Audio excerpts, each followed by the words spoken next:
I believe God, our Creator, has wrapped our fulfillment in purpose so that we will not find it in any other place but the place and space that He's called and created for us to occupy. Welcome to the Jesus Storybook Bible Podcast, a place where we remind you that grace can rewrite any story, that hope shines a light through our darkest moments, and that God's love changes lives. Here's your host, New York Times bestselling author, Sally Lloyd Jones.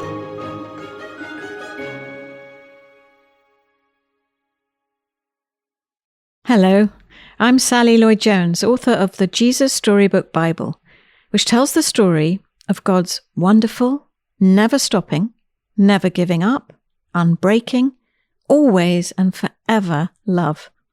Welcome to the show.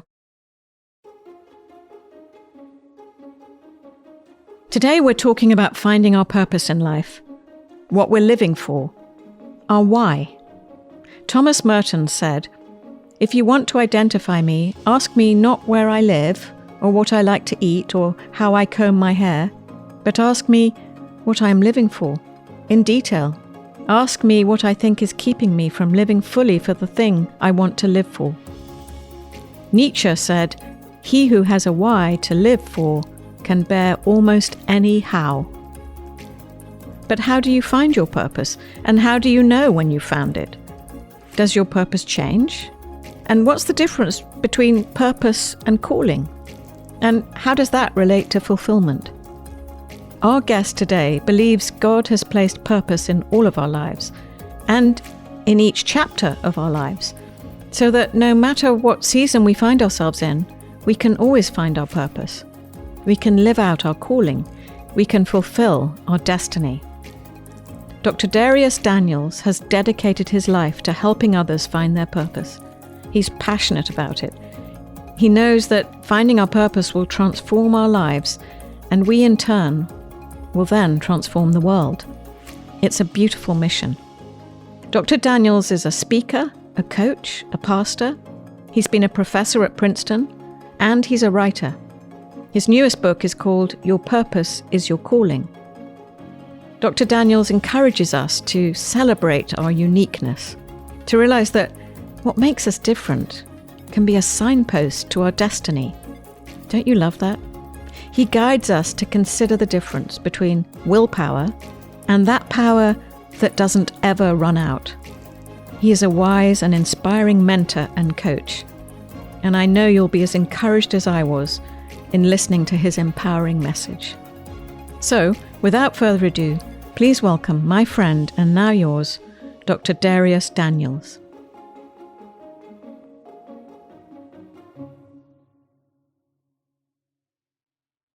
I think purpose is the reason or the reasons for the creation or the existence of a thing. And I think the reward fulfilling purpose, or I say the highest form of compensation, is fulfillment. So, of course, we need other forms of compensation. We need finances, but until a person has fulfillment, no matter how much they have of anything else, they'll always feel poor. So fulfillment is important, not just because we get fulfilled.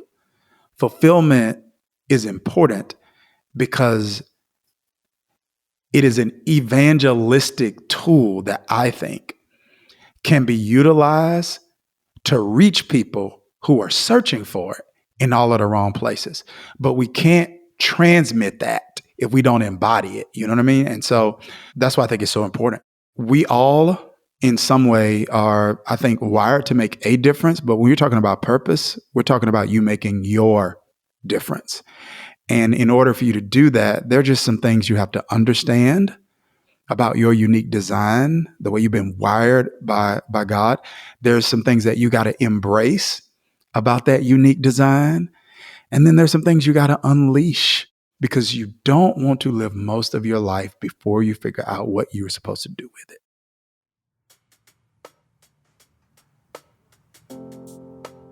Your purpose ultimately is just going to be the compilation of the contributions that you've made in different roles that God's called you to play in different seasons of your life. Let's say someone may look at me right now and say, Dharius, like you're in your purpose right now. I would say I was in my purpose when I felt called not to go to law school and to go to seminary. I would say I was in my purpose when I was interning at a church in Trenton, New Jersey, and serving as a youth minister. I would say I was in my purpose when I went from serving in one capacity to planning a church. So I think what I'm saying is this. I think when people think about finding purpose, that they're speaking of this like one season of their life that all the other seasons of their life were leading up to. And what I'm arguing is that there are different roles that God calls us to in different seasons. And being faithful to those roles in the season that I'm in ultimately is a page in the book of my purpose. So all books have different chapters and your purpose has different chapters. And so now I just happen to be in a chapter of mine where a lot of the things that I've learned and experienced and been exposed to up to this point can be utilized in a way that they couldn't before just because I didn't have the experience. But here's the thing. There's going to come a season where my mind is not as sharp, my body is not as energetic, and I'm still going to be in purpose then when I'm able to help serve people through conversations that come to me for guidance. I'll tell people, listen, are you faithfully carrying out your sense of call to the roles that you are in the season you're currently in? And if so, you need to know you're in purpose.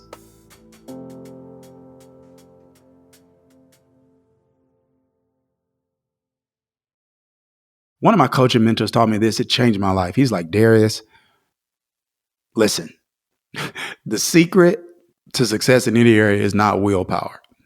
He's like, you're going to run out of that. He said it's why power. When you're trying to do anything long term, you're going to run into these walls of opposition. And it is your why that gets you through the wall, not just your will. And he gave me this phrase. He says, if your why doesn't make you cry, the price of commitment will always be too high. To varying degrees, we all deal with some sort of pressure from people, I think, to be a certain kind of way or to do certain kinds of things. You know, for example, when I made my decision not to go to law school and to go to seminary, everybody that loved me wasn't really happy about that decision. My wife and I we were dating at the time. We were in college. So there were people in my family that weren't happy about that decision. And there were people in her family that weren't happy about this decision. So like, imagine, her telling her family, oh, this is who I'm dating, this Dharius, and he's going to law school. They're like, yes, okay. Then she comes back later and says, well, he's not going to law school. They're like, okay, he's going to grad school. Kind of.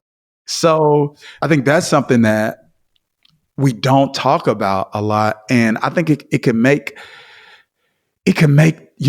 doing the right thing and doing the things that you're supposed to do a little more difficult, a little more emotionally taxing, because sometimes there is this people pressure that we're dealing with that we've got to resist and reject, because your fulfillment isn't going to come from pleasing them.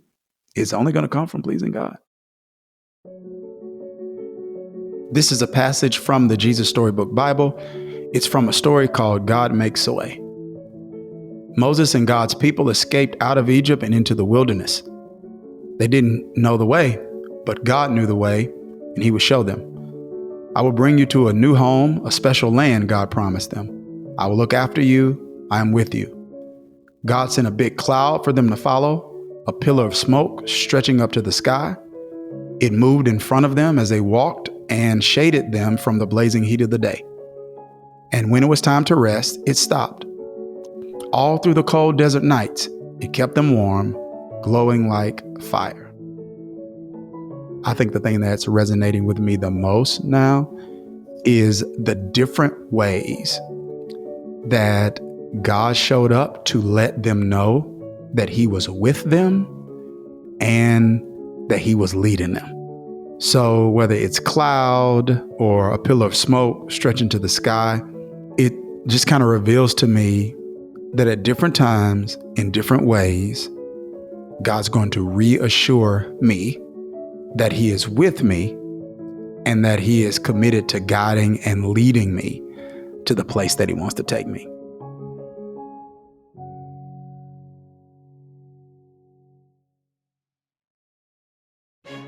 You can get the Jesus Storybook Bible wherever books are sold.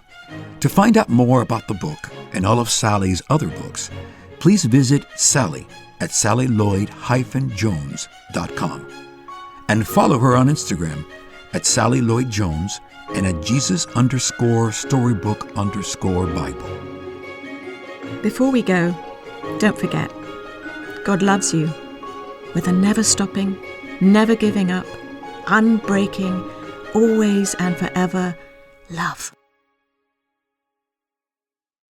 Oh, hello, it's me again, Sally.